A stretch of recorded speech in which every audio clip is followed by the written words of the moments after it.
Neurological Disorders Lesson 1.1, How Can We Study Our Brains? The goals of this lesson are to engage students with the study of our brains and to investigate how scientists have studied the brain throughout history. At the end of the lesson, students should be able to describe how scientists have studied the brain throughout history, explain how studying patients with injuries or diseases teaches us about the brain, and explain how studying the behavior of healthy subjects can teach us about the brain. We'll achieve these goals by exploring case studies and watching and discussing videos. To prepare for this lesson, you'll need to review the key scientific concepts that will be presented in it. They include methods of studying the brain, including case studies of injury or disease, and studying behavior of healthy subjects. This lesson also brings up the key concept of the relationship between brain structure and brain function. You can review this scientific content in the background reading provided to you in the teacher primer, the teacher manual, and the student workbook. The teacher primer provides in-depth knowledge about the scientific content presented in the lesson. The teacher manual or lesson plan provides a minute-by-minute explanation of the lesson structure, including instructions on how to manage the discussion and activity. And the student workbook provides additional explanations for your students. You'll also need to be sure to print the homework worksheet for your students.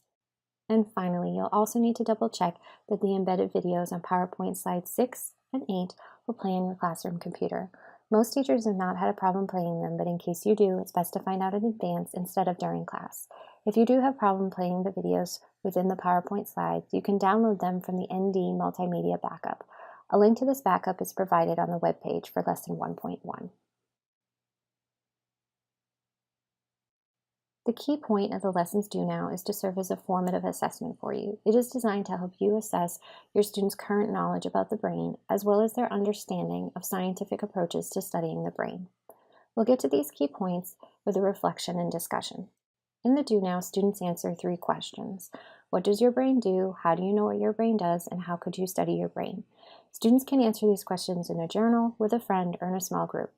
After the students answer the questions on their own, you'll discuss them as a class to assess how students are currently thinking about these topics. The key points of the discussion are to introduce case studies as a method of studying the brain. The case studies also introduce the relationship between brain structure and function by showing that we can deduce the function of a structure if that function is compromised after a brain structure has been affected by an injury or disease. Or put another way, an abnormal brain structure often gives rise to abnormal function, which we see reflected in someone's behavior. We'll get to these key points by analyzing 2 of the most famous case studies in all of neuroscience, Phineas Gage and patient HM. You'll introduce your students to them and ask the class what each case has taught us about the brain. Phineas Gage suffered from an unbelievable accident in which a large metal rod was driven completely through his head. Before the accident, Gage was described as a friendly and easygoing guy, but after the accident, his friends commented that Gage was no longer Gage. He was irritable, suspicious, and was unable to control his temper. Gage is famous because his case was the first to suggest a link between brain trauma and personality. Patient HM suffered from severe epilepsy. To treat the epilepsy, doctors removed portions of both his right and left brain just above his ears. After the surgery, which was successful in treating the epilepsy, patient HM was no longer able to form new memories. Patient HM is famous because his case taught us a lot about how memory functions and where memories are stored in our brains. The key point of the activity is to show students that we can also study the brain by examining the behavior of healthy subjects. We'll get to this key point by watching and discussing a video. In the activity, the class will watch a video about magic in the brain. The video on slide 6 demonstrates that we are no longer limited to studying the brain through cases of injury or disease, but can study the healthy brain doing something completely normal, like watching a magic trick. The key points of the wrap-up are to show that we can study the brain by modifying its function and analyzing behavior, as well as there is a limit to what we currently know and can do to modify our brains. We'll get to these key points by watching and discussing another video. In the wrap-up, we'll address the question, can we use what we know to control someone else's brain? Which might sound like the makings of many science fiction movies, but some critics worry is where neuroscience is headed. You'll watch another video about TMS, which stands for transcranial magnetic stimulation. TMS uses magnetic fields to control brain activity, and as you'll see in the video on slide number 8, can be used to slightly modify people's decisions. It's a far cry from the mind control depicted in many science fiction movies, but it's still a method of adjusting, and some might say controlling someone's brain. The key point of the homework is to explore the relationship between brain structure and function. And we'll get to this key point by having students research the function of brain structures. In the homework, students will prepare for tomorrow's activity in which they'll dissect a sheep brain by completing a worksheet that has them research the functions of the main structures of the brain. To complete this research, students can either use their student workbooks. The reading for lesson 1.2 describes the functions of all the structures they'll identify in the dissection tomorrow, or the internet. All of the structures they're identifying are well studied, and a basic internet search will provide the students with the information they need.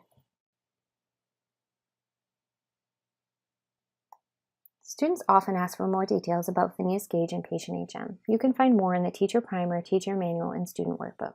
One of the most common questions teachers get is whether patient HM could recognize himself in the mirror, which amazingly he could do, or at least he wasn't completely shocked upon seeing an old guy's reflection. He did live for 50 years after his surgery.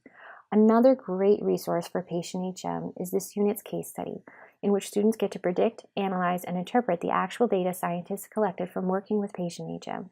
The story is actually a lot more complicated than it originally seems, so it's a really fun case to work through. At the end of this lesson, students should be able to describe how we've studied the brain historically, through case studies of injury and disease, but that we're no longer limited to studying the brain this way and can now study the brain using a variety of modern-day approaches. Case studies will be used throughout the module, so students will need to be comfortable with analyzing cases and using evidence from them to make arguments about the brain. The relationship between brain structure and brain function will be a key concept that we revisit often throughout the module, so students will need to be comfortable with making the connection between structure and function, and specifically the idea that when a brain structure is compromised, so too is its function, and vice versa. When we see a compromised function, we can conclude that the brain structure controlling that function might also be compromised. And don't forget, if you have any questions, concerns, or feedback, to let us know. You can contact any of the CTSE team members, and we'd be happy to help you.